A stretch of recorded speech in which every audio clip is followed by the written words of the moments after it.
அனைத்து மாணவர்களுக்கும் வணக்கம். நம்ம நான் முதல்வன் சார்பா நெறைய இனிஷியேட்டிவ்ஸ் ஆன்லைன்ல பண்ணிட்டு இருந்தோம். பிரிலிம்ஸ்க்கு அப்புறம் நம்மளோட இனிஷியேட்டிவ்ஸ் அப்படியே நம்ம மெயின்ஸ் கான்சன்ட்ரேட் பண்றதுனால, மெயின்ஸ் ஸ்டூடண்ட்ஸ வந்து நம்ம பர்சனலா கான்சன்ட்ரேட் பண்ணனால, நம்ம ஆன்லைன் இனிஷியேட்டிவ்ஸ் வந்து ஸ்டாப் பண்ணி வச்சிருந்தோம். இப்ப திரும்பவும் நம்ம ஆன்லைன் இனிஷியேட்டிவ்ஸ இந்த வருடத்திற்காக 2026ஆம் ஆண்டு மெயின்ஸ் எழுதக்கூடிய மாணவர்கள், பிரிலிம்ஸ் எழுதக்கூடிய மாணவர்களுக்காக நம்மளோட இனிஷியேட்டிவ்ஸ ரோல் அவுட் பண்ண போறோம். அதில முதல்ல நம்ம மெயின்ஸுக்கான விஷயங்கள பண்ண போறோம்.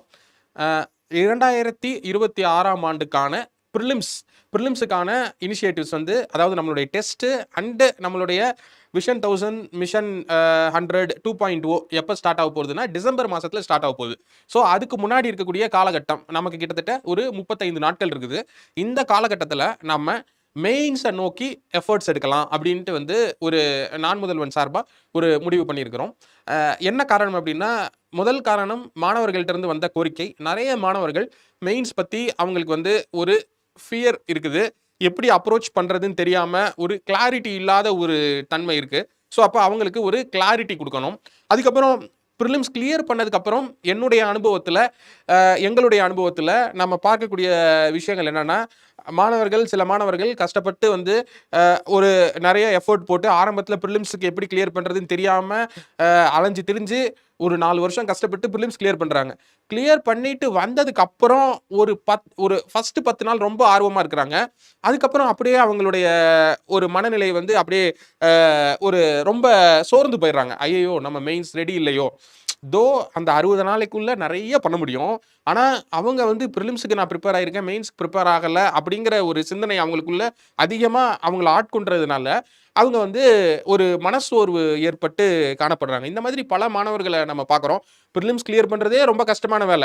அதுக்கப்புறம் நமக்கு ஒரு மெயின்ஸ் ஆப்பர்ச்சுனிட்டி கிடைச்சதுக்கப்புறம், அந்த ஆப்பர்ச்சுனிட்டிய சரியா பயன்படுத்திக்கலனா, that is the gravest of the mistakes which we can do in our UPSC journey. So, அந்த மிஸ்டேக்க இந்த வருடத்துல வரக்கூடிய மாணவர்கள் பண்ணக்கூடாது. அதுக்காக நம்மளால என்ன செய்ய முடியும்? அப்படின்னு யோசிச்சு எடுக்கக்கூடிய எஃபோர்ட் தான் இந்த எஃபோர்ட். ஆப்ஷன் ஒவ்வொரு மாணவர்களுக்கும் ஒவ்வொரு ஆப்ஷன் எடுத்திருப்பாங்க. சிலர் பாப்புலரா எடுக்கக்கூடிய geography, history, sociology, public administration இந்த மாதிரி பிஎஸ்ஐஆர் மாதிரியான ஆப்ஷன்ஸ் எடுக்கிறாங்க. தமிழ் லிட்டரேச்சர். நெறைய மாணவர்கள் வந்து கொஞ்சம் வித்தியாசமா இருக்கட்டும், என்னோட இன்ட்ரெஸ்ட்க்கு ஏத்த மாரி நான் எடுக்கிறேன்னு சொல்லி சிலர் வந்து வாட் டு சே பிலாசபி எடுக்கிறாங்க. சிலர் வந்து மேத்தமெட்டிக்ஸ் எடுக்கிறாங்க, பாட்டனி, ஜூவாலஜி எடுக்கிறாங்க. சிலர் அவங்களோட டிகிரி சார்ந்தது எடுக்கிறாங்க. ஸோ ஆப்ஷனல் சப்ஜெக்ட்ல நம்ம ஏதாவது பண்ணணும் அப்படின்னு நினைச்சோம்னா, அதுல நெறைய பேருக்கு கேட்டர் பண்றது கடினமான வேலை. பட் எல்லாருக்கும் காமனா வந்து நமக்கு வந்து ஒரு 5 பேப்பர் வந்து எல்லாருக்கும் காமனான பேப்பரா இருக்கு. Compulsory paper which is taken into account for the merit. அப்படி மாரி எஸ்ஏ, எத்திக்ஸ் அதாவது ஜிஎஸ் பேப்பர் 4 அண்ட் ஜிஎஸ் 1, 2, 3 இந்த பேப்பர் வந்து எல்லாருக்கும் காமனா இருக்கு. இதுல ஜிஎஸ் 1, 2, 3, 4 இந்த பேப்பருக்கு ஒரு 30 நாள்ல ஒரு அப்ராக்ஸிமேட்டா ஒரு 30 நாள்ல வாட் வி கேன் கிவ் அப்படிங்கிறத நாங்க யோசிச்சு ஒரு மாடியூலை டிசைன் பண்ணியிருக்கிறோம். இந்த மாடியூல் வந்து வரக்கூடிய மண்டேல இருந்து இந்த மாடியூல் வந்து ரோல் அவுட் ஆக போகுது. இந்த மாடியூல்ல எவ்ரிடே வந்து ஒரு 1.5 hours to 2 hours session regarding mains உங்களுக்கு இருக்கும். இது வந்து ஒரு கிளாஸ் ரூம் ட்ரைனிங் மாதிரி இருக்காது. இந்த செஷன் கொஞ்சம் டிஃபரெண்ட்டாக இருக்கும். நம்ம வந்து டெல்லியிலலாம் பார்த்தோம்னா நிறைய பிரைன் ஸ்ட்ராமிங் செஷன், நிறைய மெயின்ஸ் டீகோடிங் செஷன், இந்த மாதிரியான செஷன்ஸ் வந்து டெல்லியில் நிறைய அவைலபிளாக இருக்குது. அந்த செஷன்ஸ் வந்து யூஸ்ஃபுல்லான செஷன்ஸ். ஆனால் என்ன பிரச்சனை அப்படின்னா, நம்ம மாணவர்களுக்கு அது எல்லாமே வந்து அவங்க ஹிந்தி, இங்கிலீஷ் கலந்து கலந்து பேசும்பொழுது நம்ம மாணவர்களுக்கு அது பயன்பட மாட்டேங்குது. ஸோ அப்போ மெயின்ஸ்னா என்ன அப்படின்ட்டு நம்ம பைலிங்குவலாக நம்ம டெக்னிக்கல் வேர்ட்ஸை இங்கிலீஷில் தான் பேச போகிறோம். ஆனால் நம்ம சாதாரணமாக இப்போ நான் பேசிகிட்டு இருக்கிற மாதிரி ஒரு தமிழ் இங்கிலீஷ் கலந்த செஷன்ஸ் வந்து நமக்கு தேவைப்படுது. அது உணர்வுபூர்வமாக நமக்கு கனெக்ட் பண்ணக்கூடிய செஷன். அதில் வந்து நமக்கு பெனிஃபிட்ஸ் வந்து அதிகமாக இருக்கும். ஸோ அந்த மாதிரி செஷனை நான் முதல்வன் சார்பாக முன்னெடுக்கணும் அப்படிங்கிறது தான் இந்த செஷனுடைய இந்த மாடியூலினுடைய நோக்கம். ஸோ இதில் பேசிக்காக நமக்கு என்ன மாதிரியான கேள்விகள் மாணவர்களை பற்றி இருக்குது அப்படின்னா, மாணவர்களுக்கு எந்த மாதிரியான மனநிலை இருக்குது அப்படின்னா, அதாவது ஒரு ஒரு மெயின்ஸ்னாலே ஒரு பயம். ஐயையோ! அது வந்து நெறைய இது பிரிலிம்ஸ்னா நம்ம ஓரளவுக்கு என்னன்றத சூஸ் பண்ணி பண்ணிடுறோம். மெயின்ஸ்னா நெறைய எழுதுவோமே! நான் ரொம்ப நாளா எழுதலையே! எனக்கு எழுத தெரியாதே! நெறைய கன்டென்ட் வேணுமே! இந்த கன்டென்ட் எல்லாம் நான் கேதர் பண்ணி வைக்கலையே! எங்கேருந்து நான் போய் இந்த கன்டென்ட் எல்லாம் படிக்கிறது? ஒவ்வொன்னுக்கும் எவ்வளோ டெப்த்தா தெரியணும்? பயங்கர டெப்த்தான நாலேட்ஜ் வேணுமே! இந்த இன் டெப்த்தான நாலேட்ஜ் எனக்கு இல்லையே! எனக்கு கிளாஸ் எப்பயோ எடுத்தாங்க, அதெல்லாம் எனக்கு மறந்து போயிடுச்சு. இப்போ எப்படி ரெலவெண்ட்டாக இருக்குது, நான் 4 வருஷம் 5 வருஷத்துக்கு முன்னாடி நான் கிளாஸ் அட்டன் பண்ணேன், இல்லை 3 இயர்ஸ் முன்னாடி அட்டன் பண்ணேன், இன்னைக்கு ட்ரெண்டுக்கு வந்து மெயின்ஸ் எப்படி எழுதணும் அப்படிங்கிறது வந்து எனக்கு தெரியாமல் இருக்குது சார். நான் கிளாஸ்லாம் அட்டன் பண்ணேன் சார், கிளாஸில் சப்ஜெக்டாக நான் கவனிச்சேன் சார், ஆனால் ஒரு கொஸ்டின் ஆன்சர் கொடுக்கும்போது எனக்கு எழுத தெரியல சார், கொஸ்டின் வந்துட்டா எனக்கு பயமாக இருக்குது சார். அப்படிப்பட்ட மாணவர்கள் இருக்காங்க. அப்போ இவங்களுக்கு என்ன தேவைப்படுது அப்படின்னா, they require some clarity about how to see mains, how to view mains, how to decode mains, how to prepare for mains, where to restrict, where to draw boundary, and what is the rules of the game, how to play this game. எல்லா ரூல்ஸுமே எல்லா நேரத்துலையும் வாழ்க்கையில் ரிட்டனாக இருக்காது. நிறைய நேரத்தில் return rules இருக்குது, unwritten rules உள்ளே ஒளிஞ்சிருக்கும். Unwritten ரூல்ஸையும் புரிந்து விளையாட தெரிந்தவன் தான் வெற்றியாளனாக மாறுகிறான். யாரும் வந்து நீங்கள் நல்லா எழுதணும், நல்லா படிக்கணும், நிறைய எழுதணும்னு சொல்லுவாங்க. ஆனால் நல்லாங்கிறது எந்த அளவுக்கு, இந்த சப்ஜெக்ட் ஒவ்வொரு சப்ஜெக்ட்லையும் வாட் இஸ் த லிமிட், அதை எப்படி ஸ்ட்ரக்சர் பண்ணணும், அதை எப்படி ஆர்கனைஸ் பண்ணணும் அப்படிங்கிற அறிவு பல நேரங்களில் வந்து கம்மியாக இருக்குது. இப்போ நம்ம மெயின்ஸ்னு எடுத்துக்கிட்டோம் அப்படின்னா, மெயின்ஸில் வந்து நமக்கு முக்கியமான விஷயம், எல்லாருக்கும் தெரிஞ்ச விஷயம் கண்டென்ட் பார்ட். கண்டென்ட் இப்போ கண்டென்ட்னு ஒரு விஷயம், கண்டென்ட், நாலேஜ், நோட்ஸ். அப்போ இப்படி ஒரு பார்ட் இருக்கு. நம்ம கிட்ட நோட்ஸ் இல்லாட்டினா நம்ம என்ன பண்றது அப்படிங்கிற பயம் நிறைய பேர் இருக்கு. நோட்ஸ் இருக்கணும்னா எந்த அளவுக்கு நோட்ஸ் இருக்கணும் அப்படிங்கிற ஒரு பயம் இருக்கு. எந்த இடத்துல நம்ம ரெஸ்ட்ரிக்ட் பண்ணணும் அப்படிங்கிற ஒரு விஷயம் இருக்கு. அப்போ இந்த கண்டென்ட் அண்ட் நாலேஜ் தேவை. அதுக்கப்புறம் அதை ஸ்டாக் பாயிண்ட்ஸா ஆர்கனைஸ் பண்ண தெரிஞ்சிருக்கணும். இந்த கண்டென்ட்டை வந்து ஸ்டாக் பாயிண்ட்ஸா ஆர்கனைஸ் பண்ண தெரிஞ்சிருக்கணும். ஸ்டாக் பாயிண்ட்ஸ், இந்த ஸ்டாக் பாயிண்ட்ஸா ஆர்கனைஸ் பண்ண தெரிஞ்சதுக்கு அப்புறம் மெயின்ஸ்ல ஒரு விஷயம் உண்டு. ஒரு 30% நீங்க தெரிஞ்ச ஏரியால இருந்து வரும். 30% தெரிஞ்ச ஏரியால இருந்து வரும். நோன். 40% அப்ளைடு. நீங்க தெரிஞ்சதை அப்ளை பண்ணி ஆன்சர் எழுதணும். இன்னும் சர்ப்ரைஸ். இந்த சர்ப்ரைஸுக்கு நீங்க ப்ரிப்பேர் பண்ண கண்டென்ட்ல ப்ரிப்பேர் பண்ண முடியாது, மென்டலா தான் ப்ரிப்பேர் பண்ணணும். Mindful preparation.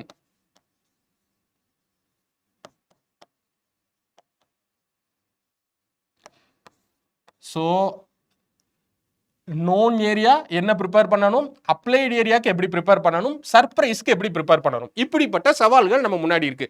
இதுல ஒன்று ஸ்டாக் பாயிண்ட்ஸுக்கு எப்படி நம்ம பவுண்டரி வச்சுக்கிறது. பவுண்டரி என்ன, நம்ம பாட்டுக்கு ஒரு டாபிக்கே 15 பக்கம் நோட்ஸ் எடுக்கலாமா, அது யூஸ்ஃபுல்லா அப்படிங்கிறது தெரியணும். பவுண்டரி, வாட் இஸ் பவுண்டரி அப்படிங்கிற கேள்வி இருக்கு. அப்போ அந்த பவுண்டரியை உங்களுக்கு டிஃபைன் பண்ண வேண்டியது இருக்கு. ஒவ்வொரு டாபிக்கும் வாட் இஸ் த பவுண்டரி, இவ்வளோ தெரிஞ்சா போதும் இந்த டாபிக்கு. இதுக்கு மேலே போனால் மற்ற டாபிக்கு படிக்கிறதுக்கு நேரம் கிடைக்காது. நம்ம ஒரு டாப்பிக்கை படிக்கும்போது நமக்கு என்ன தோணும்னா, இந்த டாப்பிக்கில் மூழ்கி முத்தெடுத்துடலான்னு தோணும். கண்டிப்பாக எடுக்கலாம், தப்பு இல்லை. அந்த ஒரு டாபிக் மட்டும் படித்தா எடுக்கலாம். நமக்கு அந்த ஒரு டாபிக் மட்டும் இல்லை, அந்த ஒரு டாபிக் ஜிஎஸ் பேப்பர் 1ல் ஒரு டாபிக்னு வச்சுக்கோங்க. அது இல்லாமல் ஜிஎஸ்ல ஏகப்பட்ட டாபிக் இருக்குது. நீங்கள் ஜாகிரஃபியில் ஒரு டாப்பிக்கில் மூழ்கி முத்தெடுக்கிறீங்கன்னா அதில் ஹிஸ்ட்ரி இருக்குது, அதில் சொசைட்டி இருக்குது, அதில் ஆர்ட் அண்ட் கல்ச்சர் இருக்குது, அதுக்கப்புறம் பேப்பர் 2 இருக்குது, அதில் கவர்னன்ஸ் இருக்குது, இன்டர்நேஷனல் ரிலேஷன்ஸ் இருக்குது, பாலிட்டி இருக்குது, அதுக்கப்புறம் பேப்பர் 3 இருக்குது, அதுக்கப்புறம் எத்திக்ஸ் இருக்குது. எஸ்ஏல நீங்கள் ஃபோக்கஸ் பண்ணணும், ஆப்ஷனில் 2 பேப்பர் ஃபோக்கஸ் பண்ணணும். அப்போ எங்கே லிமிட் பண்ணணும் அப்படிங்கிறது ரொம்ப முக்கியம். அப்போ அதை யாராவது சொல்லணும். நிறைய நேரம் ஐஏஎஸ் எக்ஸாம் பற்றி எல்லாரும் என்ன சொல்கிறாங்க, வானத்தில் இருக்கிறது எல்லாமே தெரியணும் அப்படின்னு சொல்கிறாங்க. அதாவது வானத்துக்கு கீழே இருக்கிற அத்தனையும் எனக்கு தெரியணும். Under the sky anything. Sir, under the sky anything அப்படிங்கிறத எக்ஸாம் ஹாலில் 7 நிமிஷத்தில் ஸ்டோர் பண்ணி 7 நிமிஷத்துக்குள்ளே நீங்கள் எழுதக்கூடிய 4 பக்கத்தில் நீங்கள் மேக்ஸிமம் எத்தனை பக்கம் எழுத போகிறீங்க? 2 பக்கம், 3 பக்கம், 4 பக்கம், இவ்வளோதான். 10 மார்க்குக்கு 2 பக்கம், 15 மார்க்குக்கு 3 பக்கம், 20 மார்க்குக்கு 4 பக்கம், இதுதான் எழுத போகிறீங்க. 4 பக்கத்துக்குள்ள உங்களுக்கு வானத்துக்கு கீழே இருக்கிற எல்லாமே தெரிஞ்சுதா கூட எழுத முடிஞ்சது இவ்வளோதான் அப்படின்னு இருக்கும். அப்போ எல்லாமே தெரியணுமா, எழுத முடிகிற அளவுக்கு தெரியணுமா? அப்போ எழுத முடிகிற அளவுக்கு தெரியணும்னா எதை எழுத முடியும்னு ஏற்கனவே அனுபவம் இருக்கவங்க உங்கள்கிட்ட சொல்லணும். இவ்வளோதான் எழுத முடியும், இவ்வளோ தெரிஞ்சுக்கோ, இதில் இவ்வளோ தெரிஞ்சுக்கோ, மீதி இருக்கிறத எஃபெக்டிவாக மேனேஜ் பண்ணு, எஃபெக்டிவாக எப்படி மேனேஜ் பண்ணணும் அப்படின்னு உங்களுக்கு சொல்லணும். அதை சொல்லிட்டா உங்களுக்கு கிளாரிட்டி ஆகிடும். அது இல்லாட்டினா எல்லாமே பயமாக தெரியும் உங்களுக்கு. எல்லாமே நம்ம எக்ஸாம் வந்து ஒரு அண்ணா சென்டினரி லைப்ரரி மாதிரி தெரியும். அண்ணா சென்டினரி லைப்ரரி மாதிரி அது தெரியக்கூடாது. அது அண்ணா சென்டினரி லைப்ரரி அளவுக்கு தெரிஞ்சா போய் எழுதுற மாதிரி இருக்கும். அது எல்லாமே தெரிஞ்சா ஹெல்ப்ஃபுல்லாக தான் இருக்கும். ஆனால் அது எல்லாத்தையும் போய் அங்கே எழுத முடியாது. இருக்கிறது 50 பக்கம் தான். 50 பக்கத்தில் உங்களுக்கு 20 கேள்வி கேட்குறாங்க. அதில் ஒரு கேள்விக்கு 2 பக்கம் 3 பக்கம் 4 பக்கம் கொடுத்துருக்காங்க. அதில் எவ்வளோ படித்தாலும் ஞாபகம் வராத சில விஷயம் இருக்குது. ஆனால் படித்தா கண்டிப்பாக மார்க் வாங்கலான்னு சில விஷயங்கள் இருக்குது. இதை படித்தா 100% வரும், அதை கண்டிப்பாக படிச்சிடணும். இதை படித்தா இதை வச்சு மேனேஜ் பண்ணி எழுதிடலாம், அப்போ அதையும் படிச்சிடணும். இந்த மாதிரி மேனேஜ் பண்ண கற்றுக்கணும், அதையும் பண்ணிடணும்.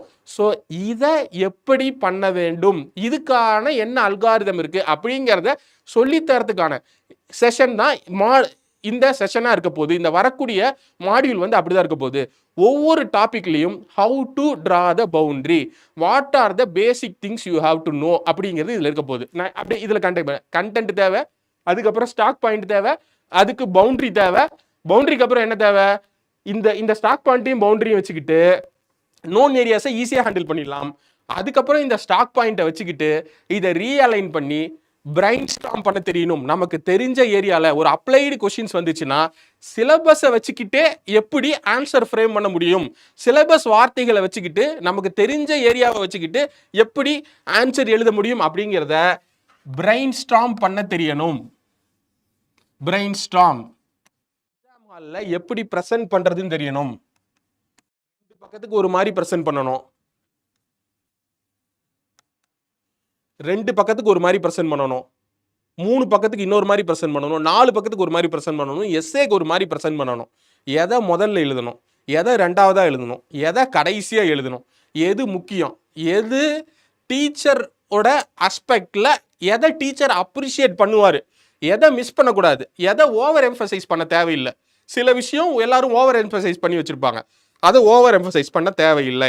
அப்போ இது எல்லாத்தையும் ஒரு பேக்கேஜாக டாபிக்ஸை மைக்ரோ தீம்ஸாக பிரித்து உங்களுக்கு சொல்ல வேண்டியது இருக்குது. ப்ரெசன்டேஷன் டஸ் நாட் மீன் கோடு போடுறது, அழகாக எழுதுறது மட்டும் கிடையாது. அதுவும் ஒரு முக்கியமான ஆஸ்பெக்ட் தான். நீங்கள் அலைன்டாக எழுதணும், லெஜிபிளாக எழுதணும். வேர்ட் அலைன்மெண்ட், லைன் அலைன்மெண்ட், பேரா அலைன்மெண்ட் முக்கியம். வேர்ட் ஸ்பேசிங், லைன் ஸ்பேசிங், பேரா ஸ்பேசிங் முக்கியம். அங்கே ஒரு அலைன்மெண்ட்டும் முக்கியம். பட் அழகாக பியூட்டிஃபுல்லாக கர்சிவில் இருக்கணும்னு அவசியம் இல்லை. ஸோ அப்போ அந்த ஆஸ்பெக்டில் ப்ரெசன்டேஷன். இன்னொரு ஆஸ்பெக்டில் ஃப்ளோ. நீங்கள் ஒரு கொஸ்டின் எடுத்துக்கிட்டிங்கன்னா பொதுவாக ஒரு ஆன்சர் எப்படி இருக்கணும் அப்படின்னா, ஒரு ஆன்சருக்கு முக்கியமான அம்சம் என்ன அப்படின்னா, அந்த ஆன்சரில் கீவேர்ட்ஸ் இருக்கணும். கொஸ்டினோட டிமாண்டை, அதாவது key parts of the question, அதை கீவேர்ட்ஸ் யூஸ் பண்ணி அட்ரஸ் பண்ணணும். சிம்பிளா லுசிடா இருக்கணும். ரொம்ப ரொம்ப முக்கியமான விஷயம், டம்ப் பண்ணக்கூடாது. டம்ப் எனக்கு தெரியும்னு எல்லாத்தையும் கொண்டு போய் அங்கே திணிக்க கூடாது. அதை விட முக்கியமான விஷயம், அங்கே ஒரு ஃப்ளோ அண்ட் கொஹரன்ஸ் இருக்கணும். Flow and coherence, this is very important. Flow and coherence இருக்கணும். இந்த ஃப்ளோ அண்ட் கொஹரன்ஸ் தான் லைஃப் ஆஃப் த ஆன்சர், உயிர். இது ஒரு கைண்ட் ஆஃப் ஸ்டோரி டெல்லிங். 2 பக்கத்தில் சொல்ல போறீங்க, 3 பக்கத்தில் சொல்ல போறீங்க, 4 பக்கத்தில் சொல்ல போறீங்க. அதை பார்த்த உடனே வாத்தியாருக்கு நான் இதை தான் தேடுறேன் அப்படிங்கிற மாதிரி அப்படி டக்குன்னு மார்க் போட்டு போற மாதிரி இருக்கணும். நிறைய எழுதுறதுனால நான் வந்து சரியான ஆன்சர் எழுதியிருக்கேன்னு அவசியம் இல்லை. எனக்கு தெரிஞ்சதெல்லாம் எழுதுறது.